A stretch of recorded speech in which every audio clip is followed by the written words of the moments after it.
So let's explore fairness, fear, and the Canadian relationship with money. So I've been an independent advisor for the better part of 10 years, and before that, I was on the corporate side.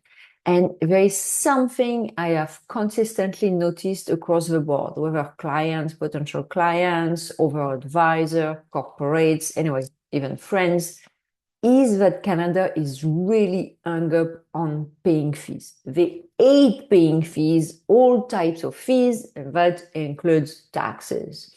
And I really see it everywhere, whether it's paying cash to avoid taxes at restaurants, shoe repair stores, or even, other type of small and medium businesses like construction workers, hiring non-declared cleaning staff, like it's really endemic, I would say, in Canada, which when you really think about that, translate with they don't get benefits, they don't pay contributions for their retirement, meaning they won't get pension later, and no taxes for the government. So, all this idea of paying cash to avoid taxes, there is an impact. But also, if you're not just doing it out of your good heart and of being a good citizen, for you, what it means that you have no insurance coverage if your house burns down because the people are not declared.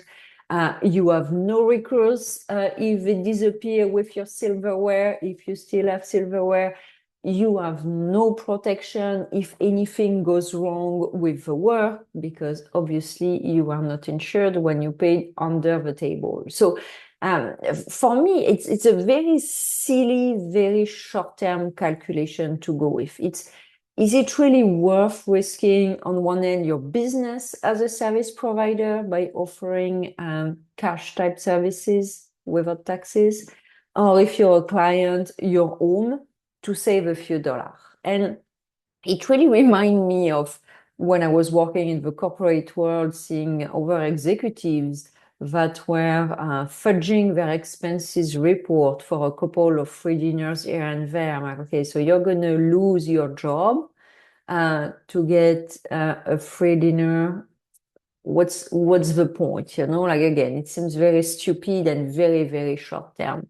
And again, if it's not, if your compass is not ethic, that's fine, but it's just rationally moronic, So, and yes, I'm sure some people are thinking, well, the cost of living has increased tremendously in the last few years in the country. That's not new. That mindset is very structural. I've observed that for, 2 decades. So it's not the impact of the cost, and when I compare notes with others, everyone see the same pattern. The thing that's funny is that even those who themselves don't want to pay fees realize that others don't want to pay fees. So it's a bit of a circular reference, and maybe that is the circular reference that's at play. I am not treated fairly, so why should I treat others fairly? Only stupid people pay full fees, And I see that as well very much in contracts negotiation, like contracts are negotiated as if lives were at stake, even when, ironically, with the right support, people and companies will be in a far better position, even after paying the fee. But most would rather own 100% of zero than a smaller share of a way bigger pie. And that's, for me, is a very structural barrier to growth.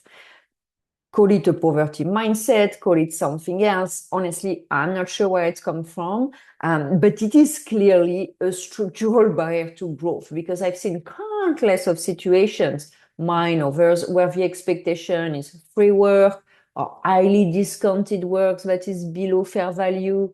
And it's not just short term, it's unfair. And I mean, frankly, sometimes it's actually bullying, And, I see that clients who don't proactively suggest fair compensation who require months of negotiation, endless back and forth, trying, to, without mentioning it too far, fudging the contract at the last minute, adding a clause, changing a number, hoping you won't see it. I've seen that. And I'm not even talking about unpaid work, which is also something I see. And like it's really weird to me, because it's really this idea of people would rather go nowhere or near to nowhere with a good deal, that move forward meaningfully with a fair one. And again, I see that in all, whether you're talking about construction worker, whether you're talking about advisory like I do, whether it's really this mindset again, of not paying, not sharing. And it's very interesting, this idea of double standards as well. In the art world, I see like this idea of people who claim to support artists but negotiate artworks at deep discount. Others who wait months to pay their invoices for work that has already completed, or simply not paying the last invoice at all. I had a former boss that was his philosophy. He would never pay the last invoice. And his rationale was, well, sue me. And obviously most people won't. So, that was his mindset. So it feels like every trick in the book is getting used, whether it's by an individual, SMB, or even a large public company. It's the same philosophy seems consistent.